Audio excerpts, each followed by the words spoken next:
말씀의 회복, 종교개혁의 새벽. 히브리서 4장 12절에서 13절 말씀입니다.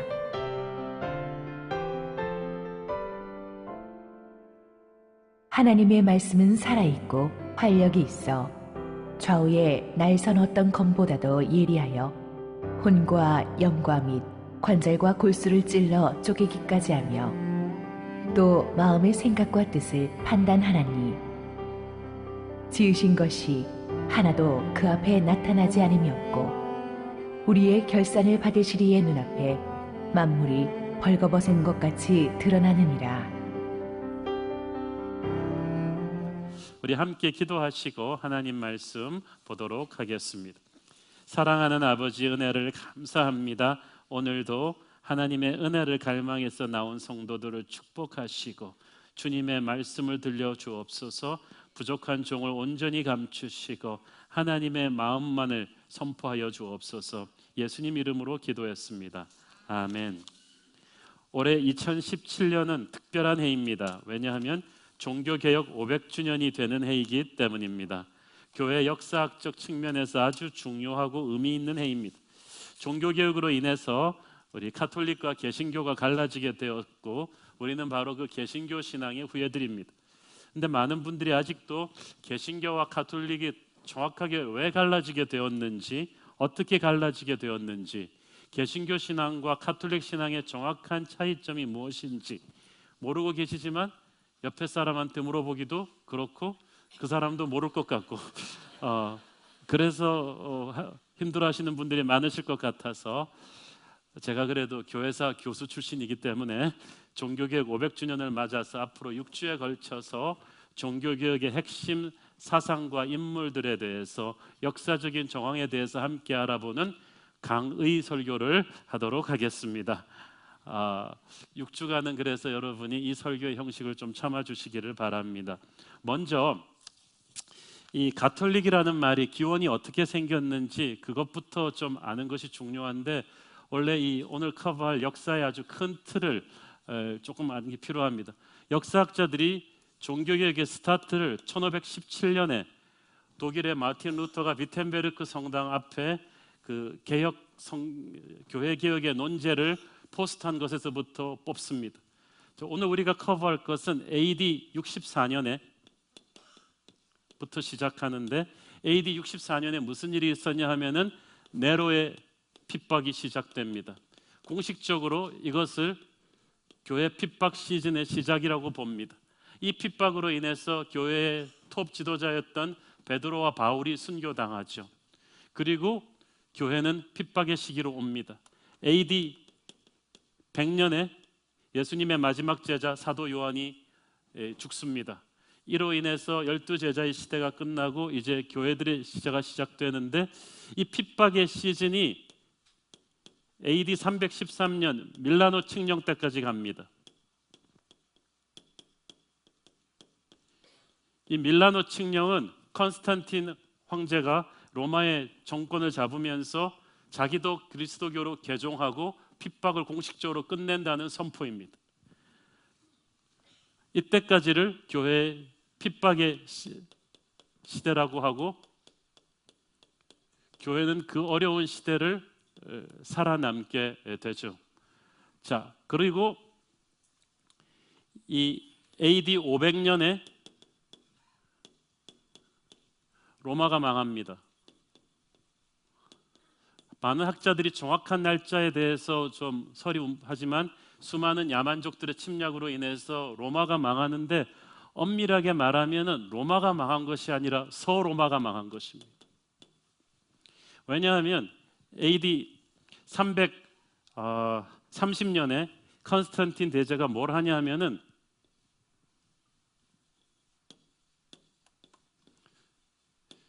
수도를 컨스탄티노플로 옮깁니다. 왜냐하면 컨스탄틴 대제가 내가 크리스천 황제인데 이거 보니까 로마는 너무 이교도들의 신전이 많다. 여기서 새로운 역사를 시작할 수가 없겠다.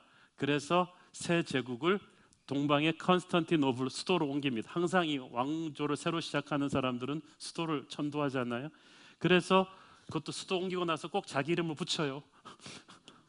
그 도시 이름을 콘스탄티노플이라고 하는데 이것이 오늘의 이스탄불이죠. 이때부터 이곳이 동로마 제국이 되고 혹은 비잔틴 제국으로 불리게 돼서 1000년이 넘게 갑니다. 자, 그러면서 콘스탄틴이 로마의 모든 행정, 군사, 엑기스를 다 일로 뽑아버립니다. 그러니까 서로마, 우리가 아는 이태리의 로마는 거의 그냥 빛 좋은 개살구처럼 돼버린 거예요. 그래서 결국 그 서로마는 야만족들에게 유린당해서 AD 500년에 존재도 없이 이제 사라지고 말죠.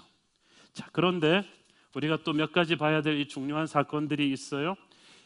330년에 수도가 천도가 되는데 380년에는 기독교가 로마 국교가 됩니다. 엄청난 일이 벌어지죠. 핍박이 313년에 끝났는데 380년에 기독교가 로마 국교가 돼요. 367년경에는 신구약 성경이 완성이 됩니다. 그것을 정경이라고 하는데 신구약 정경이 완성이 되고 이걸 가지고 로마 가톨릭에서는 여기 더 쓸 자리가 없네. AD 380년에 불가타 성경이라는 라틴어 성경을 만듭니다. 이 라틴어 성경이 1000년이 넘도록 써오던 가톨릭의 성경인데 거기에는 신구약 성경 외에도 외경까지 포함되어 있어요. 자, 이것을 우리가 이제 잘 보면서 이 정경의 형성 과정과 가톨릭의 기원에 대해서 좀 알아보겠습니다. 자, 신앙을 갖기 위해서는 신앙의 틀이 되는 말씀이 필요한데 처음 예수님 시대 때까지만 해도 성경은 구약 성경인 유대인의 토라밖에 없었어요.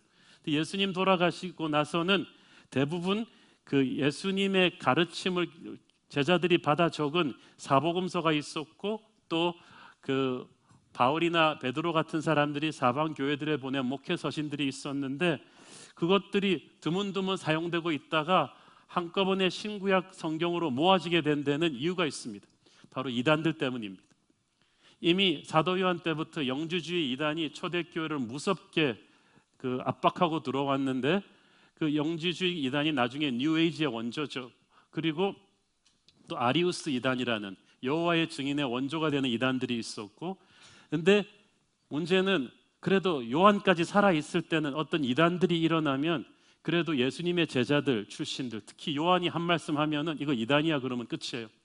그런데 예수님의 제자가 다 돌아가시고 난 다음에는 누가 정통이고 누가 이단인지 구분해 줄 것인가, 이것이 애매한 상태 속에서 마르시온이라는 무서운 이단이 2세기에 등장합니다. 이 마르시온이 주장한 것은 이거예요. 구약 성경의 하나님은 율법적이고 폭력적이다. 이것은 사랑의 예수님일 수가 없다. 그래서 신약의 하나님만이 진짜 하나님이다. 그러므로 구약 성경 자체도 나는 성경으로 받을 수가 없다고 해버렸어요.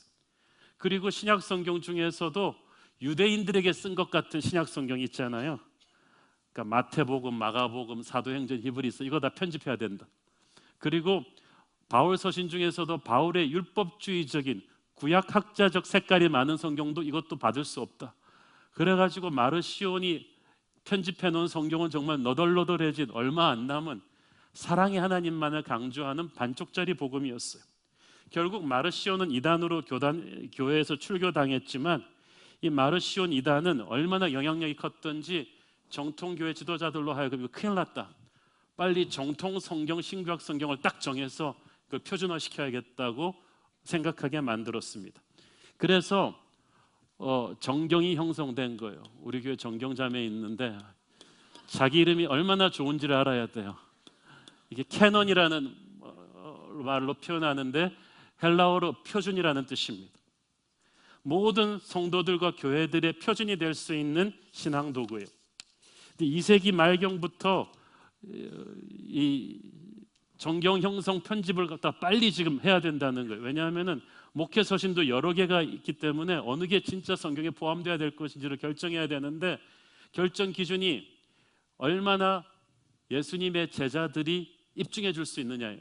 근데 예수님의 제자들이 돌아가시고 난 다음에는 그 제자들의 직계 제자들이 살아있는 동안에 사도 교부들이라고 하는 그 사도들의 직계 제자들이 살아있는 2세기 동안에 이걸 빨리 편집진을 구성해야 된다. 그래갖고 그때부터 가속화된 것입니다. 그렇지만 이게 끝난 것은 아까 말씀드린 대로 AD 367년에 가서야 신구약 성경 66권, 우리가 들고 있는 성경이 정경으로 교회 인준을 받습니다.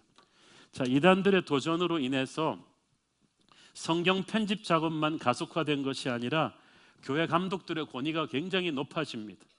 그 당시 이단들은 전부 자기들이 신비로운 영적인 계시를 갖고 있다고 주장했어요. 정통교회가 좀 숨기고 있는 영적인 비밀이 있을 것이다 라고 주장했습니다. 그러나 정통교회는 거기에 대해서 만약에 숨겨놓은 비밀이 있다면 그건 예수님이 12제자에게 알려줬을 것이고 그 12제자는 반드시 그들의 직계 제자들에게 알려줬을 것이다. 그러므로 이것이 정말 정통성 있는 계시인지 아닌지를 판가름해 줄 수 있는 사람은 12제자의 직계 제자들, 12제자들이 핵심적으로 활동했던 지역의 교회 감독들일 것이다. 에베소, 로마, 안디옥 같은 교회 감독들이 그래서 초대교회의 파워의 중심이 되었습니다. 이들이 훗날 주교, 대주교로 불리게 되었죠. 근데 5세기경부터 로마 교회가 뭘 주장했냐 하면은 예수님께서 너에게 베드로에게 천국 열쇠를 준다 그러셨단 말이에요. 네가 땅에서 무엇이든지 매면은 땅에서도 하늘에서도 매이고 풀면 하늘에서도 풀릴 것이라고 하셨는데 그 베드로가 로마에서 순교하셨다는 거예요.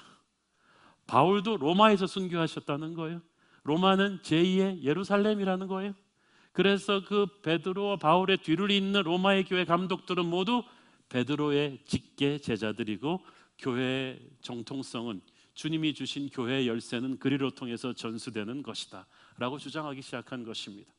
자, 가톨릭이라는 단어의 기원, 초대교회가 이 이단 세력들과 자신들을 차별화시키기 위해서 스스로를 가톨릭이라고 불렀는데 이 말뜻은 보편적, 전체적이라는 뜻을 가지고 있습니다.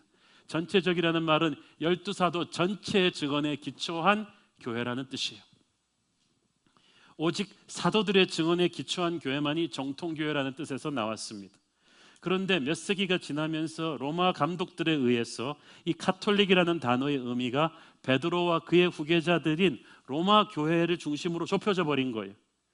이 로마 감독의 이름이 라틴어 이름이 파파, father, 아버지라는 뜻이고 그 말은 모든 교회들을 품에 안는 지상의 교회의 아버지라는 뜻입니다. 이 말이 곧 영어 단어 포프 그리고 중국, 한국에 와서는 이것이 교황으로 불리게 되었죠.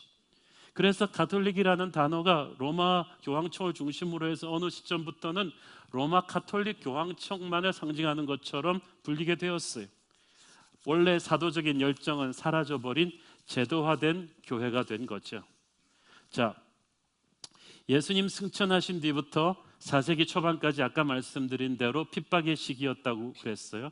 그런데 이 핍박의 시기에 그래도 신구약 성경 정경도 완성하고 교회가 카토콤 지하교회에서 순수함을 지키면서 잘 살아남았어요. 그런데 문제는 4세기 초반에 컨스탄틴이 이제 예수를 믿고 밀라노 칙령을 발령했어요. 이제 핍박은 더 이상 없다. 그리고 지하교회가 사라지면서 모두 지상교회로 올라오게 되었죠. 그리고 AD 380년에는 로마 교회가 공식적으로 로마가 국교를 기독교로 선포해버린 거예요. 그 다음부터 전세가 역전돼서 이교들이 전부 다 불법화돼가지고 흥분한 크리스찬들이 몰려가서 막 이교도 사전을 불태우기도 하고 그랬어요. 그때부터 종교 유착이 시작되었습니다. 감독과 주교는 이제 막강한 권력자가 되었고 왕들의 재정 지원으로 왕궁같이 화려한 교회 성당이 지어지기 시작했습니다. 교회와 국가는 아주 돈독한 밀월 관계에 접어들었죠. 전통적인 검투사 경기가 폐지되었고 차별받던 여성들의 권익도 향상되었습니다. 모든 유흥 행사들이 주일에 열리는 것도 금지되었고 세금과 사적인 빚을 걷는 일도 주일에는 금지되었습니다. 교회는 국가가 과부와 고아와 죄수와 노예와 가난한 자들을 돕는 복지 예산에 돈을 투입하도록 영향을 미쳤어요. 한동안은 마치 천국이 땅에 임한 것 같았습니다. 그 4세기가 그랬어요. 그런데 걱정하지 않아도 되었던 새로운 유혹과 위기가 교회를 덮치기 시작했습니다. 국가와 교회가 거의 하나가 돼가면서 서로가 밀월 관계에 들어가면서 서로를 타락시키기 시작했어요. 교회 치리가 헐렁해지고 교회 교인이 되는 것은 아주 사회적으로 멋있는 유행이 되어버렸습니다. 더 이상 교인들은 희생하려 하지 않았고 헌신하려 하지 않았고 교회는 정부로부터 부동산과 여러 거액의 기부금을 받는 것에 익숙해지기 시작했습니다. 성직자들은 대도시의 주교가 되기 위해서 많은 로비를 했고 성직자들은 또 고위공직자에 준하는 예우를 받았습니다. 세금도 면제되었습니다. 그렇기 때문에 부유층 자제들이 자기 가문 세금을 면제받기 위해서 성직자가 되는 경우도 많았습니다. 그래서 정부에서 부유층 자제들의 성직자 되는 것을 막아야 할 정도였습니다. 교회는 정부로부터 많은 지원을 받았기 때문에 엄청난 부를 축적해서 중세기에 이르러서는 유럽의 부동산의 40%를 교회가 가지게 되었습니다. 교회 경내에 있는 크리스천들끼리의 분쟁은 취해법권적으로 감독이 해결할 수 있었고 감독의 결정은 곧 국가의 결정으로 존중되었습니다. 이렇게 세월이 흐르면서 교회와 국가가 함께 타락하게 되었습니다.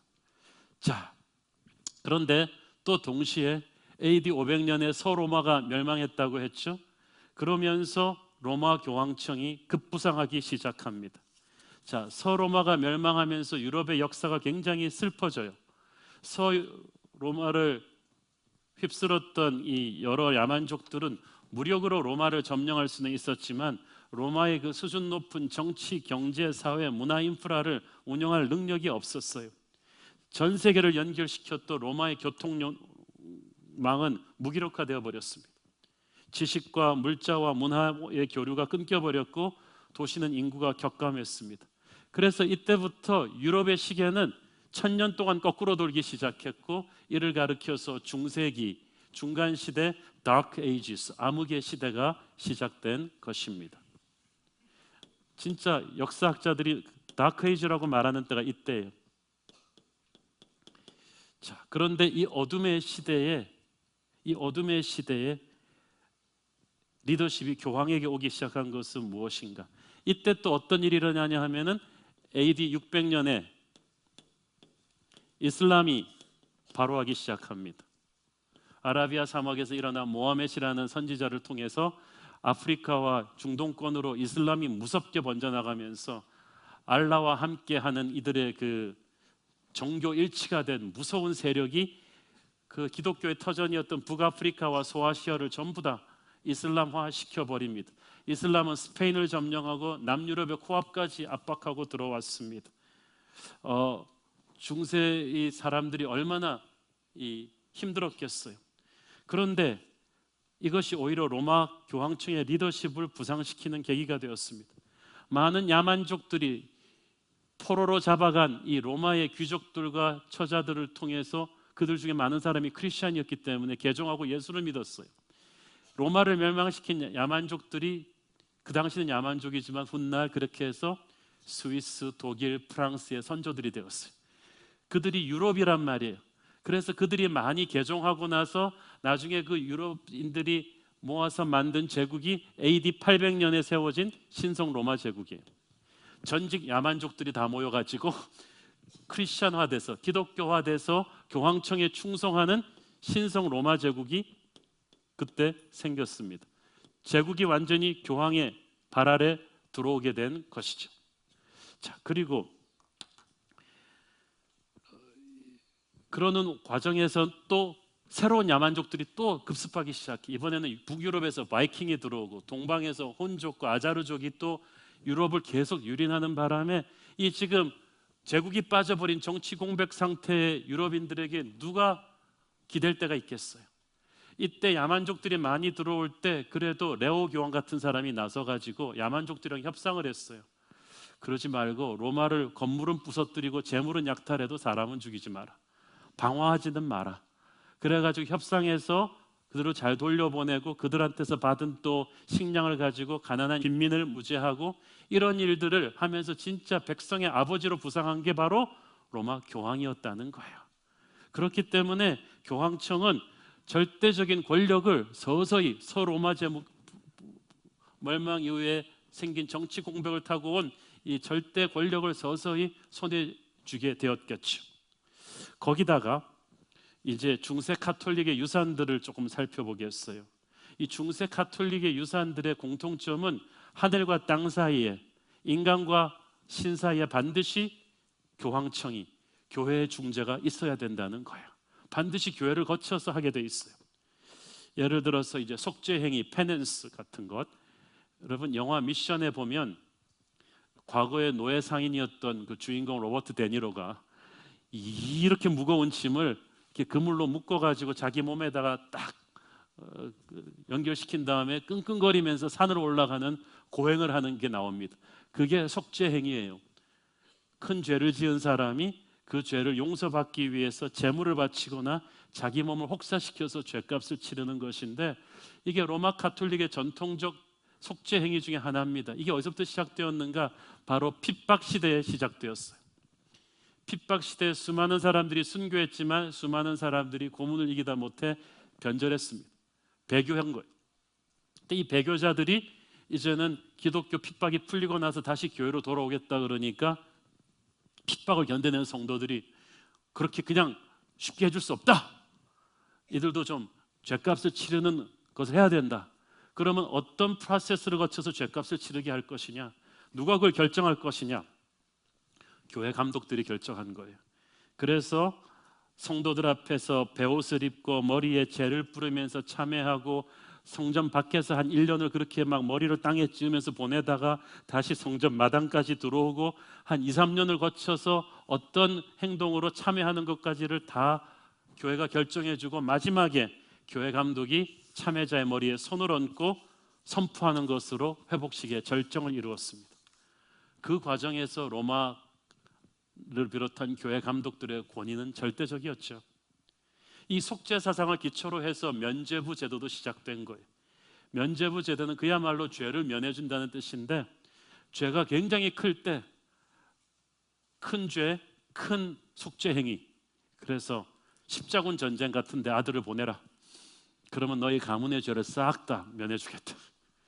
교황청이 확장 공사를 하는데 좀 헌금을 왕창 해라, 크게. 그러면 가문의 죄를 사해주겠다. 이거는 뭐 교회가 정하는 대로 면죄부 제도가 막 이제 시행된 거예요. 자, 그런데 아무리 속죄 행위를 해도 자기 죄를 씻기에 부족할 경우는 어찌할 것인가? 그러면 다른 사람의 영적 계좌에서 가져오면 돼요. 로마 교황청 똑똑하지 않습니까? 이거를 선행의 보고라고 하는데, 이렇게 업을 많이 쌓은 성자들 있잖아요. 순교자들, 예수님의 제자들. 그래서 로마 카톨릭 교황청에서 공식적으로 세인트, 성자라고 선포된 사람들을 그들의 선행의 보고에서 내가 가져올 수 있다는 거예요. 그래서 여러분 유럽의 성당에 가보면은 곳곳에 이 다른 성자들에게 이렇게 촛불 켜면서 예배하는 섹션들이 많죠. 촛불이 많을수록 유명한 성자예요. 가장 많은 게 성모 마리아죠. 생각이 그거예요. 자기의 업으로는 예수님을 만족시키기 어려우니 예수님이랑 진짜 친한 사람, 엄마, 성모 마리아, 베드로, 안드레, 이런 사람의 성자의 중보를 통해서 내가 예수님과 화목하겠다는 건데, 자, 문제는 성자를 성자라고 선포해 주는 게 다 교황청이고, 그리고 그 사람들이 성자한테 드리는 헌금을 다 걷는 게 또 교황청이라는 말이에요. 그래서 성자 숭배를 교황청이 장려를 안 하겠어요? 한 걸음 더 나가서 성자들의 유물을 숭배하는 성유물 사상까지 나왔어요. 야, 이리 좀 와봐. 너 이게 뭔지 알아? 나무 조각이잖아. 그냥 나무가 아니야. 예수님 돌아가신 십자가에서 뽑아낸 나무야. 야, 너 이 가시를 봐봐. 이거 뭔지 알아?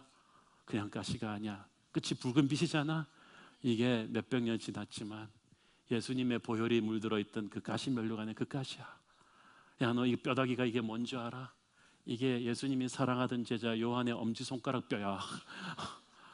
사방에서 순교자들의 시체가 도굴당하고 물건 다 없어지고, 이 옷자락은 무엇이냐? 예수님의 몸을 쌌던 그 세마포 옷자락이라고. 갖은 미신과 그런 성유물 숭배가 유행했습니다. 로마 교황청의 중재 사상의 피날레는 화채설이었어요. 화채설은 성만찬 신학인데, 가톨릭의 성만찬 신학인데, 사제가 성만찬을 집례하면서 이것은 내 몸이니 이것은 나의 피이니라는 봉헌의 말을 하는 순간에 빵과 포도주가 실제 주님의 살과 피로 변한다는 것입니다. 자, 그러니까 그것을 가능케 하는 사제나 주교나 교황의 권위가 얼마나 엄청난 것입니까?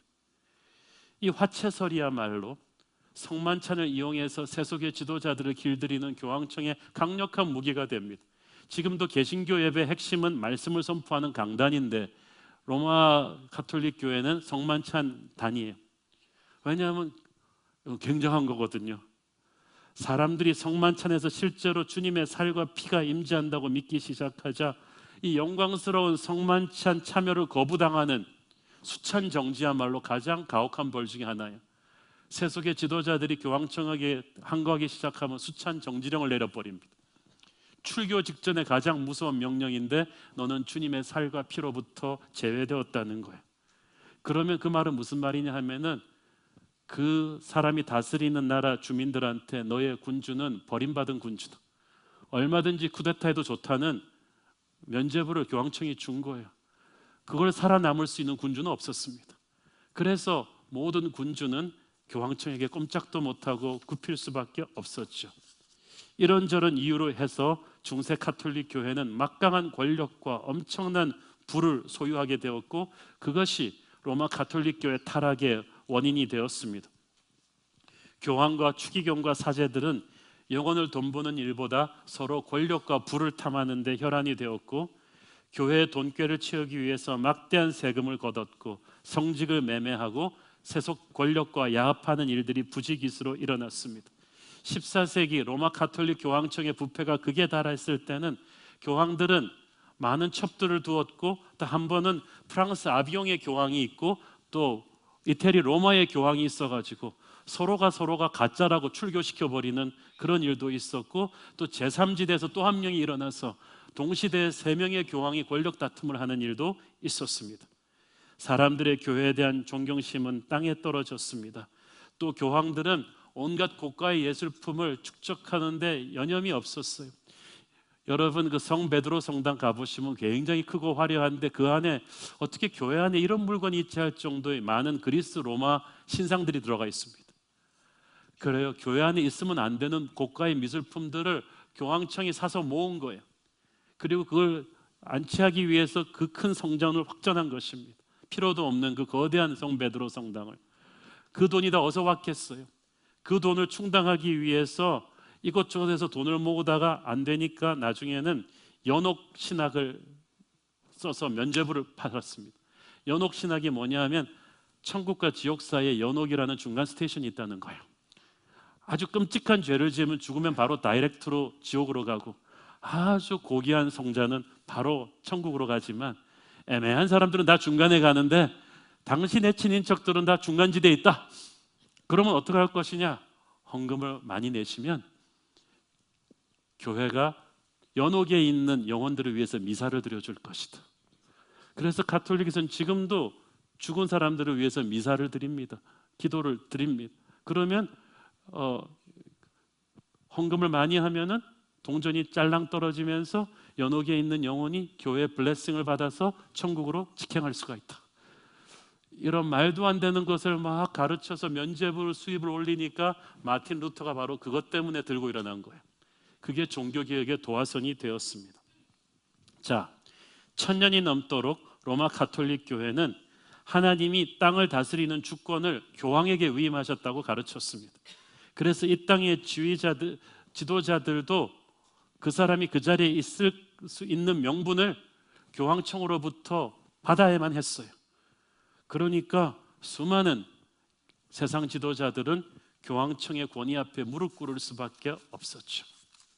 그러나 14세기 중반에 몇몇 영국 학자들이 이 로마 가톨릭의 주장에 반박하고 나섰습니다. 그 대표적인 인물이 바로 옥스퍼드 대학교에서 신학과 철학을 가르쳤던 존 위클리프였습니다.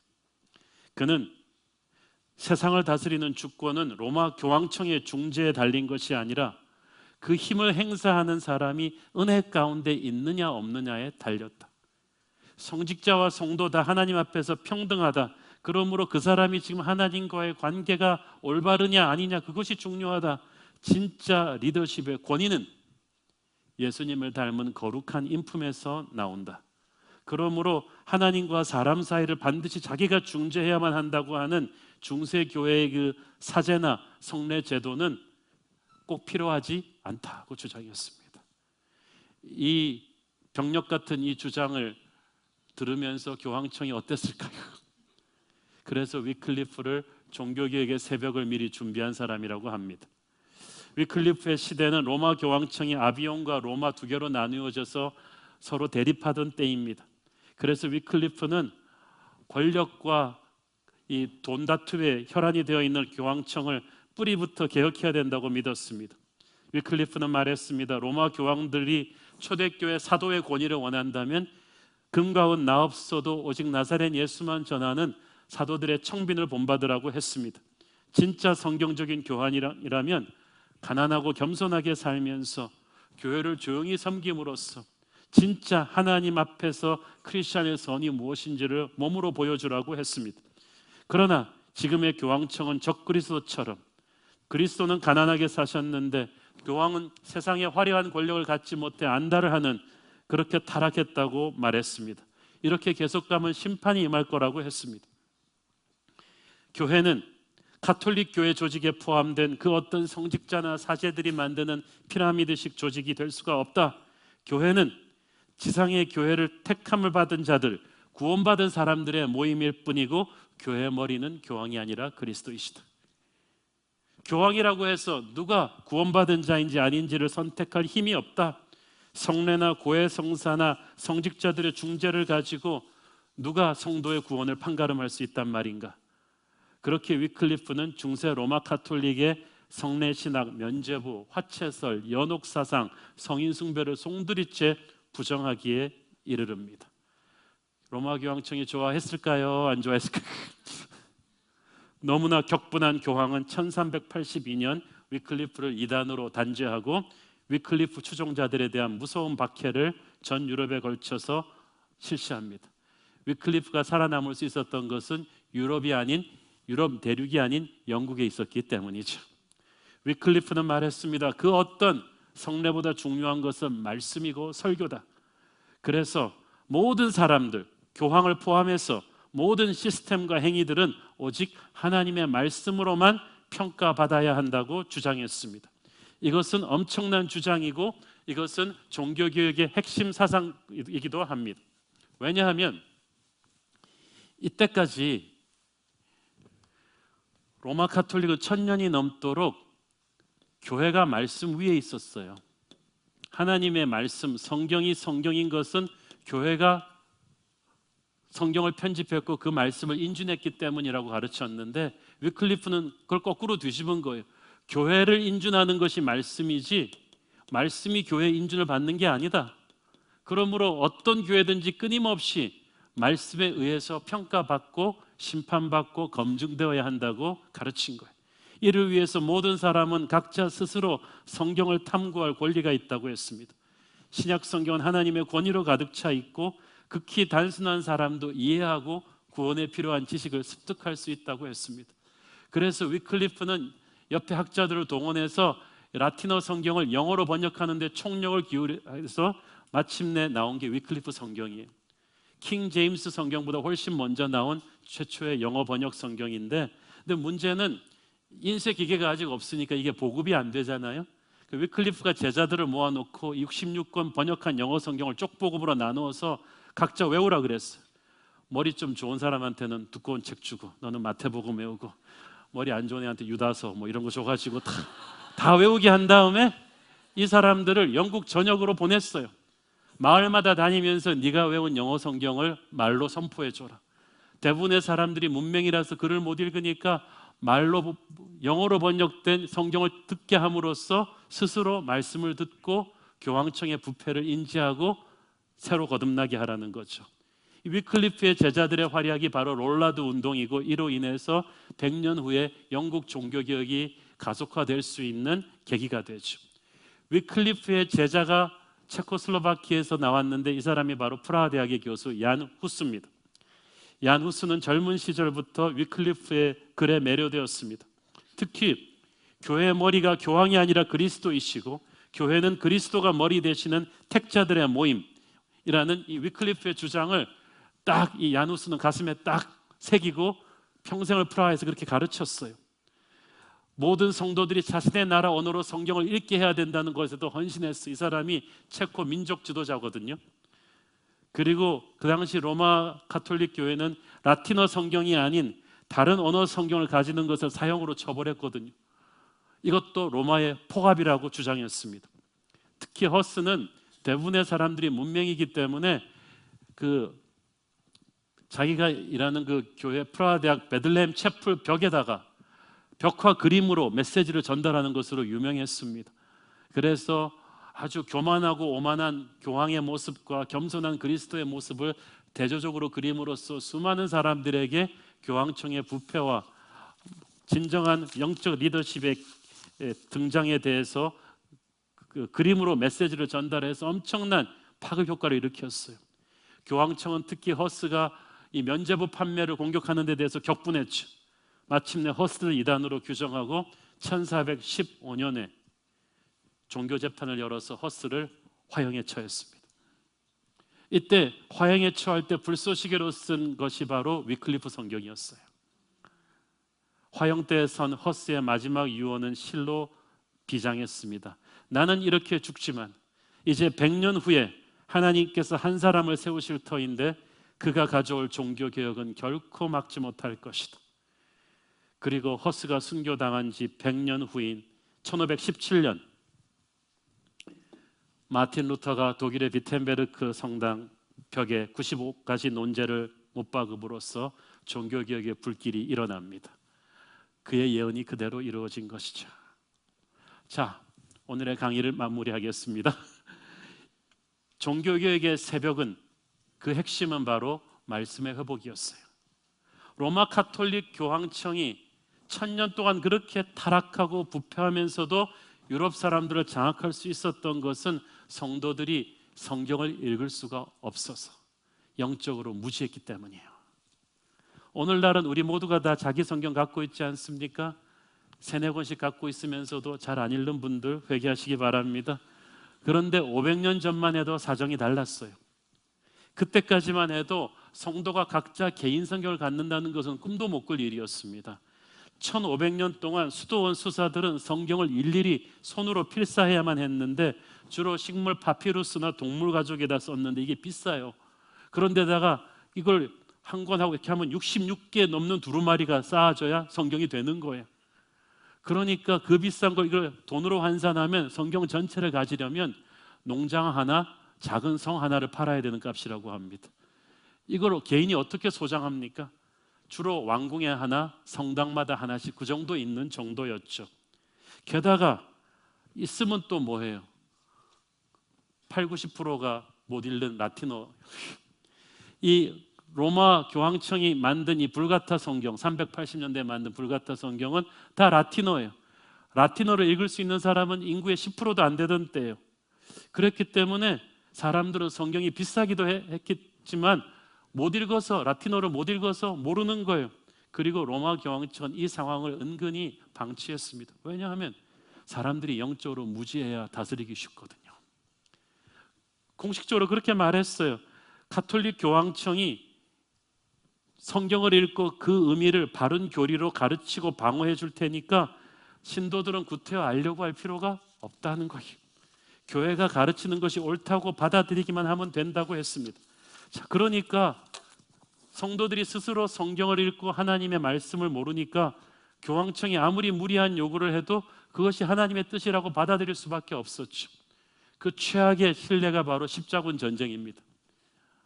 얼마나 끔찍한 비극입니까? 8차례에 걸쳐서 유럽의 수많은 젊은 병사들이 중동에 가서 완전히 그냥 그 사람들은 막 민간인 할 것이 다 학살을 하고 돌아왔는데 그 엄청난 재산과 인명 피해를 전부 다 교황이 하나님의 뜻이라고 선포해도 아무도 토를 못 다는 거야. 왜냐하면 성경에 대해서 무지하니까.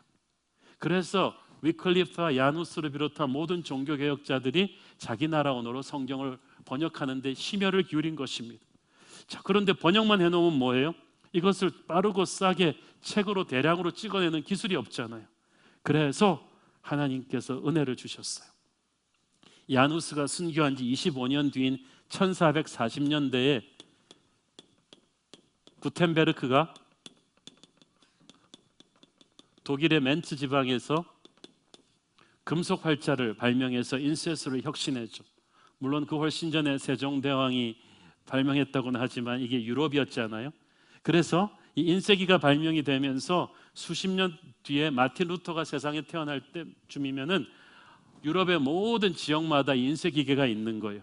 이것이 얼마나 엄청난 혁명이냐 하면요, 인쇄기가 발명되기 전엔, 구텐베르크의 발명 전에는 책을 한 권 더 복사를 하려면 필사해가지고 2개월 만에 책 한 권이 나왔어요.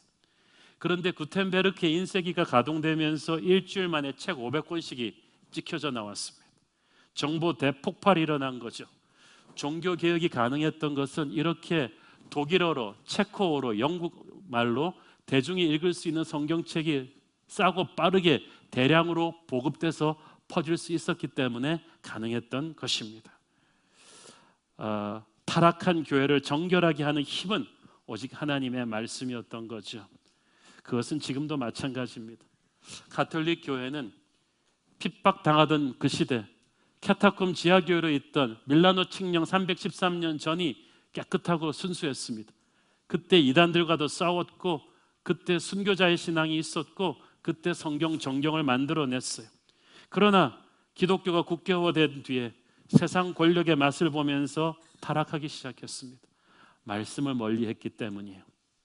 그러므로 지금도 교회가 항상 주님이 보여주신 초대교회의 초심을 잃어버리고 타락할 때는 우리는 모두 살아 운동력 있는 하나님의 말씀 앞으로 돌아와야 되는 것입니다. 여러분, 성경을 사랑하십시오. 성경을 읽으십시오. 성경을 묵상하십시오. 성경대로 살려고 몸부림치십시오. 내 삶을 항상 성경의 말씀 앞에 검증하십시오. 오직 살아있는 진리의 말씀만이 우리를 새롭게 할 수 있습니다. 교회는 인간적인 방법으로 정치적으로 개혁하는 거 아닙니다. 오직 하나님의 말씀으로만 하는 것입니다. 다른 사람을 개혁하는 게 아닙니다. 내 자신을 먼저 말씀으로 개혁하는 거예요. 다른 교회 얘기할 것 없이 우리 교회가 먼저 하나님의 말씀 안에서 새로워지면 되는 것입니다. 우리 한 사람 한 사람이 우리 종교개혁의 역사를 공부하면서 말씀을 가까이, 하나님을 가까이, Back to the Bible, 다시 성경으로 돌아가는 결단이 있기를 축원합니다. 기도하겠습니다. 사랑하는 아버지, 은혜 감사합니다. 주님의 말씀으로부터 멀어졌을 때 교회가 얼마나 타락할 수 있는지를 배웠습니다. 이제 말씀으로 다시 돌아가는 한국교회 되게 하여 주옵소서. 예수님 이름으로 기도했습니다. 아멘.